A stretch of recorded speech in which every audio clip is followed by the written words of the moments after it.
बिस्मिल्लाहिर्रहमानिर्रहीम। नाज़रीन अस्सलाम वालेकुम। प्रोग्राम इलाइक़ाई اشوز में मां आहियां जो मिसमान जावेद उस्मान बिजरानी। असां सां शरीक गुफ्तगू आहिनि जमात इस्लामी जा सूबाई अॻवान मौलाना अब्दुल हफ़ीज़ बिजरानी साहब। असीं मौलाना साहब सां जेको ज़िले क़शमूर कंदकोट में क़बीलाई तकरार ऐं बदमनी जी सूरत हाल आहे इन हवाले सां ॻाल्हि ॿोल कंदासीं। अचो साईं जन सां ॻाल्हायूं। मौलाना साहब अस्सलाम वालेकुम। साईं वालेकुम। मौलाना साहब जेको ही कुछ ॾींहं पहिरियां वाक़ियो पेश आयो हुयो सब्ज़ोई बिरादरी ऐं जागीराणी बिरादरी जा हथियारबंदनि पारां चाचड़ बिरादरी मथां हमिलो करे हिक ई वक़्तु हिक ई ख़ानदान जे 9 घर भातियुनि खे बेदर्दी सां क़तल कयो वियो। जेको आहे त अवांजी जमात इस्लामी जो वफ़द उन्हनि जी ताज़ियत लाइ उन्हनि जे तॾे ते वियो ऐं काल ताज़ो जमात इस्लामी तरफ़ां जेको वधंदड़ बदमनी आहे ज़िले क़शमूर में क़बीलाई तकरार आहिनि उन हवाले सां जेको आहे त कंदकोट जे PC होटल में APC बि घुराई वई।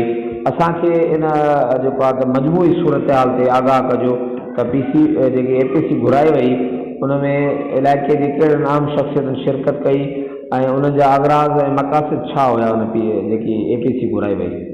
बिस्मिल्लाहिर्रहमानिर्रहीम। जावेद भाई बड़ी मेहरबानी। अवां اشوز ते हमेशह राब्ते में रहंदा आहियो। असल में असांजे ख़ासि पर्सन में गुज़िरियल अरसे खां वठी करे बदमनी तमामु घणी वधी वई आहे।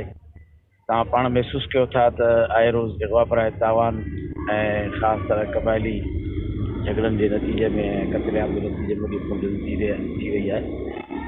ऐं कुझु ॾींहं पहिरियां तव्हां ॾिठो त कच्छ जे कंदकोट जे कच्छ में चाचड़ बिरादरी जे 9 माण्हुनि खे क़तल कयो वियो। इहा हिकु वॾी संगीन वारदात हुई जंहिं ते न सिर्फ़ु सिंध बल्कि सॼे पाकिस्तान में ग़म ऐं गुस्से जी लहर हुई। असां ख़ुदि जमात इस्लामी जो वफ़द वठी उन्हनि मज़लूमनि ताईं पहुतासीं, उन सां हमदर्दी जी इज़हार कयोसीं।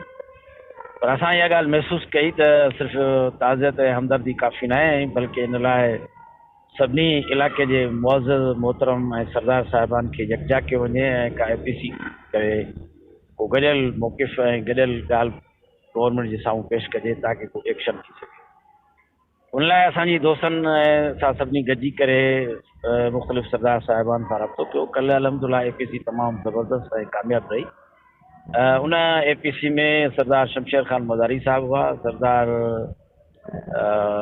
टोंकी साहब हुआ, सरदार ज़रियाब ख़ान साहिबज़ादा ज़रियाब ख़ान बिजरानी साहब हुआ, सरदार गोलो साहब जो फर्ज़न हुआ ऐं सरदार अकबर साहब जा हुआ ऐं उन खां अलावा ख़ुदि सिविल सोसाइटी जा दुल्हनी बिजरानी साहब एडवोकेट हो, शहर जा डॉक्टर मेरचंद साहब हुयो, जमात इस्लामी जा अॻवान हाफ़िज़ नसरुल्लाह अज़ीज़ साहब हुआ, अब्दुल फताह साहब हुआ ऐं शहर जी तक़रीबन क्रीम उन में शरीक हुई।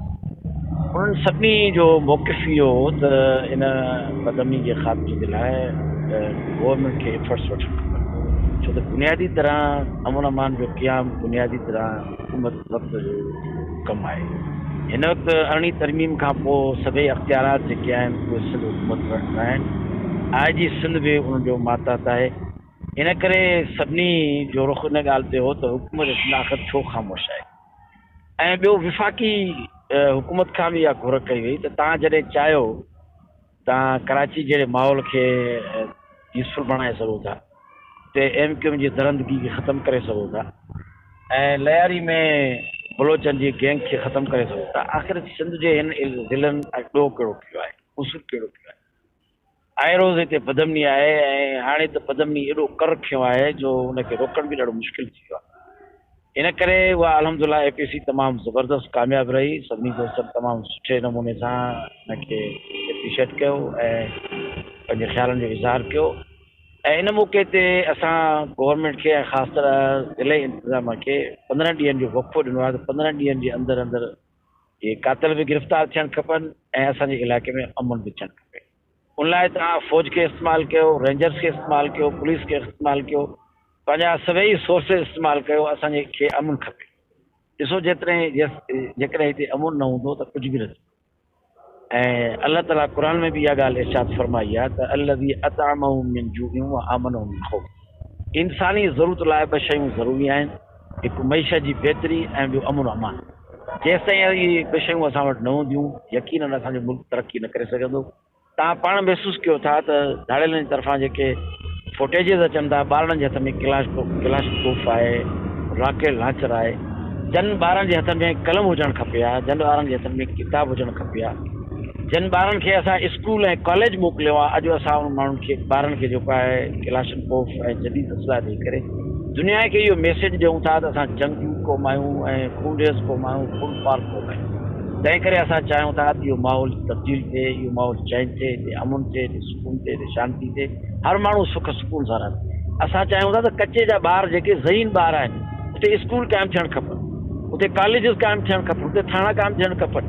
इहे माण्हू इहे ॿार जेके आहिनि जेके माल चारनि था या असलो इस्तेमालु कनि था, इहो सॼो क़सूर बुनियादी तरह सरकार जो आहे। सरकार हिन ते को तवजो न आहे ॾिनो, उते जेको ॾाढो सो काबू वारो सूरत हाल आहे।